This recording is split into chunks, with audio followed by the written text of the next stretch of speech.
Today we will be discussing about simple interest and compound interest, and also we will be solving some questions of it. First, let's know formula for simple interest and compound interest. Simple interest is calculated as principal into rate of interest into time upon 100, and compound interest is calculated as, first of all, we calculate compound amount. So compound amount is equal to principal into 1 plus rate of interest upon 100 to the power n, and n is time. So for compound interest we deduct principal from compound amount, so we get compound interest. We learned the formula. Now let's move to sums.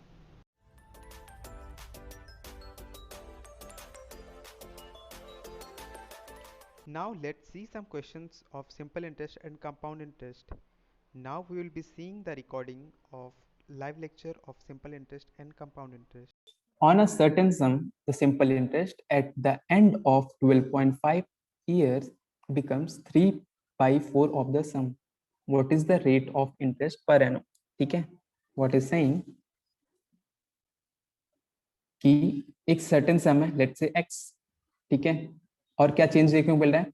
Simple interest है हमारा end of 12.5 years पे becomes 3 by of the सम. तो 3 by 4 of the सम मतलब हमारा ये हुआ principal is equal to x, और हमारा जो सिंपल इंटरेस्ट मिलने वाला है वो क्या हो रहा है? वो 3 by 4 ऑफ एक्स हो रहा है, मतलब प्रिंसिपल का 3 by 4.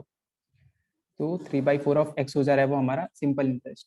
फिर क्या बोला है? What is the rate of interest? Year तो हमें पता है ना 12.5 है, तो सिंपली जो सिंपल इंटरेस्ट का फॉर्मूला होता है वहां पे पुट करने वाले. क्या होता है formula? S I is equal to P into R into P upon 100. तो सिंपल इंटरेस्ट हमें पता चला 3 by 4x है. So 3 by 4x is equal to principal कितना हमारा, दैट इज x. रेट कितना है वो फाइंड करना है हमें. टाइम कितना है 12.5. 12.5 को कंप्लीट नंबर्स में कैसे लिख सकते हैं? फ्रैक्शन में लिख देते हैं, दैट इज 25/2 अपॉन 100. ठीक है, अब इसको सॉल्व करते हैं.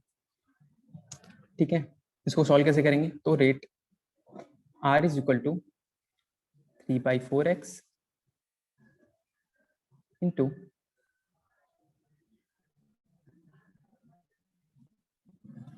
वेट x नीचे जाएगा ना,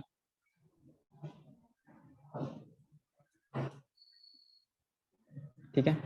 100 उधर मल्टीप्लाई होगा into 100 into 2 upon 25 into x.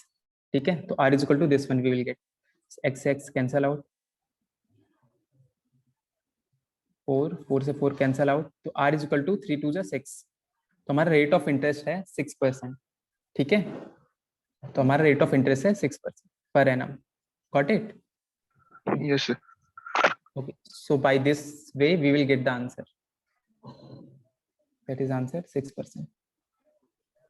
Next question क्या बोल रहा है? At what rate of simple interest a certain sum will be doubled in 15 years? क्या बोल रहा है? डबल हो जाएगा 15 years. ठीक है, कितना सिंपल इंटरेस्ट, कितना रेट होना चाहिए हमारा? ठीक है, तो डबल होने की बात क्या कर रहा है? पहले तो खुद का वो x होना चाहिए और प्लस x, मतलब खुद x प्लस x, मतलब जो हमें प्रिंसिपल मिलने वाला है उसका डबल होना चाहिए. ठीक है, समझा? तो क्या क्या करेंगे? सिंपल इंटरेस्ट का फॉर्मूला क्या होता है हमारा? S I is equal to P into R into T upon 100. तो एस आई की जगह पे x रखेंगे हम, is equal to principal that is x. Rate हमको फाइंड करना है, टाइम दिया है 15 ईयर्स अपॉन 100. सिंपल. ठीक है, तो यहाँ पे x कैंसल आउट हो जाएगा, 100 इधर जाएगा, तो rate is equal to 100 upon 15. What we will get? That is 6.66 per annum. That is answer C. Yes, sir. समझा सबको? नेक्स्ट हम क्या बोल रहा है? A certain sum of money triples itself in 5 years at simple interest. In how many years will it be 5 times of itself? ठीक है, ठीक है, तो इस क्वेश्चन में क्या बोल रहा है कि certain sum of money है, वो ट्रिपल कर रहा है 5 साल में. पता करना है कि वो 5 टाइम्स कब तक करेगा. तो जैसे हमने लास्ट सम किया था वैसे ही करते हैं इसको. तो अगर ट्रिपल कर रहा है तो सिंपल सी बात है, वो खुद एक है और प्लस उसका और 2. So 2x is equal to principal amount x into rate of interest into time that is 5 years given upon 100. ठीक है, तो r is equal to 2x into 100 upon x into 5. ठीक है, x कैंसल्ड आउट, यहाँ पे आएगा 20. So rate of interest is 40%. ठीक है, तो अभी सिमिलरली हम दूसरा वाला सम करेंगे. क्या बोला है कि 5 टाइम्स कब तक करेगा. 5 टाइम्स की बात करें, that is x plus 4x. So 4x is equal to x into rate of interest पता चल चुका है हमको, दैट इज 40. टाइम कितना वो फाइंड करना है हमको, तो टाइम के लिए t लिख देते हैं यहाँ पे अपॉन 100. ठीक है, तो अभी इसको इरेज कर देते हैं.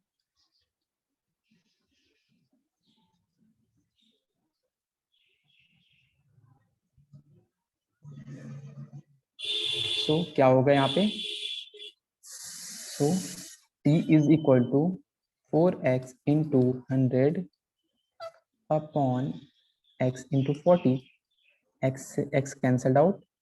ठीक है, 0 से 0 कैंसल आउट, 4 से 4 cancelled out. So we will get time as 10 years, right? So let's see the next sum. In 4 years, the simple interest on certain sum of money is 7 by 25 of the principal. ठीक है, what is the rate of interest per annum? ठीक है, let's see क्या बोला है, 7 by 25 of the principal. ठीक है, similarly let's say हमारा प्रिंसिपल क्या है, x है, तो हमारा सिंपल इंटरेस्ट कितना होने वाला है, 7 by 25 ऑफ x. ठीक है, और ईयर कितना दिया है, 4 years दिया है. सिमिलर क्वेश्चन करेंगे हम लोग. सिंपल इंटरेस्ट की जगह पे लिख देते हैं 7 by 25. 7 by 25 x is equal to, principal हमारा x है, रेट ऑफ इंटरेस्ट पता करना है हमें, और टाइम गिवन है 4 years अपॉन 100. ठीक है, तो r is equal to 7 by 25 x into 100 upon x into 4. ठीक है, तो x कैंसल आउट हो जाएगा, यहाँ पे 4 आएगा, 4 से 4 कैंसल आउट, तो r इज इक्वल टू हमारा आएगा 7%. ठीक है, that is answer C. Similar question था, इजी, राइट? नेक्स्ट क्वेश्चन क्या बोल रहा है,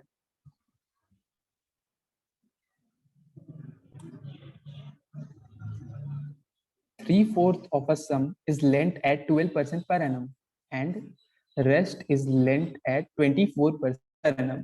ठीक है, both at simple interest.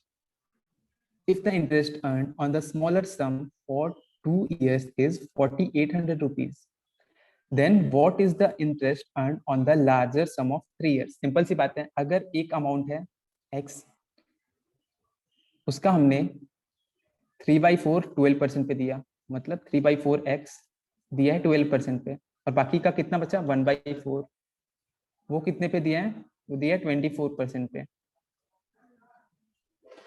ठीक है, अब कैलकुलेशन किस पे होगा, कैलकुलेशन जो दिया है 24% पे दिया है, तो 1/4 पे कितना क्या मिल रहा है वो देखना है. क्या कैलकुलेशन बोल रहा है, 1/4 x पे 24% for how many years, for 2 years. For 2 years हमें कितना मिल रहा है, मिल रहा है 4,800 रुपीज मिल रहा है. ठीक है, ये कैलकुलेशन समझ में आया कि 1/4 x ऑफ द अमाउंट पे 24% इंटरेस्ट पे 2 साल के लिए जो अमाउंट हमें मिल रहा है दैट इज 4,800 रुपीज मिल रहा है. इससे हमें x की वैल्यू पता चलेगी, यानी प्रिंसिपल अमाउंट था कितना. ये कैलकुलेशन करते हैं अभी हम, यहाँ पे कैलकुलेशन करेंगे, ये 0 उधर जाने वाला है वैसे भी. सो अभी 24 से इसको कट करते हैं, दैट इज 48 कट हो जाएगा, 2 आएगा, 2 से 2 कट हो जाएगा.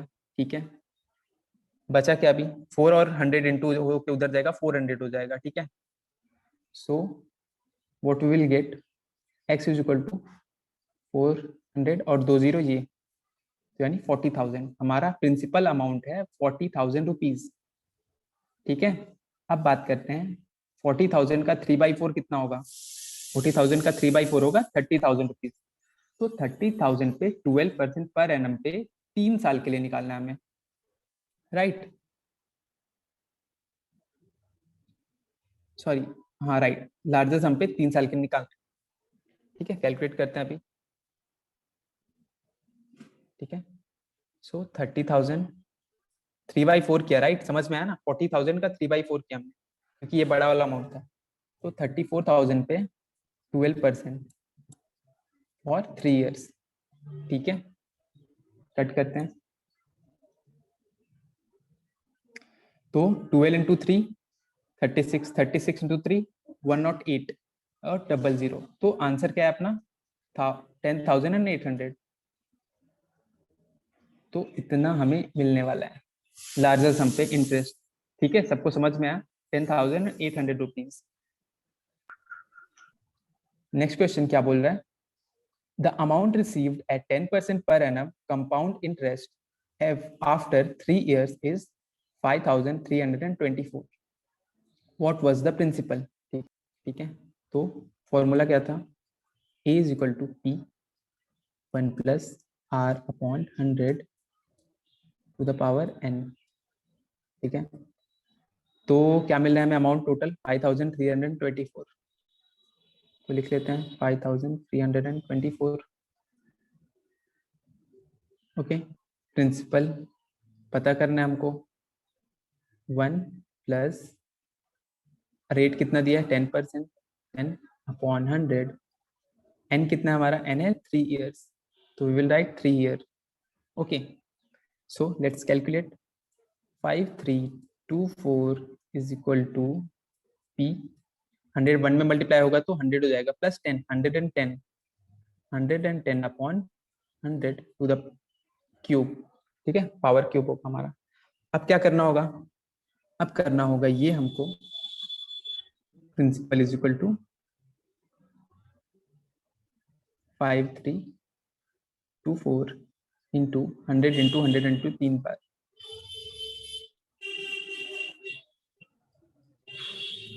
ठीक है, और अपॉन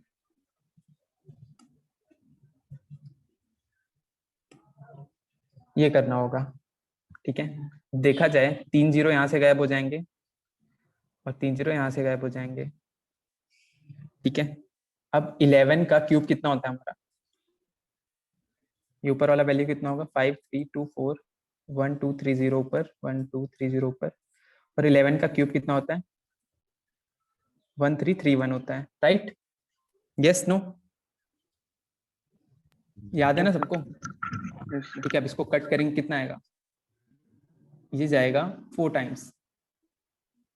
ठीक है, 4 टाइम्स जाएगा तो हमारा प्रिंसिपल अमाउंट कितना आएगा, 4,000 अमाउंट आएगा हमारा principal. So this is our answer.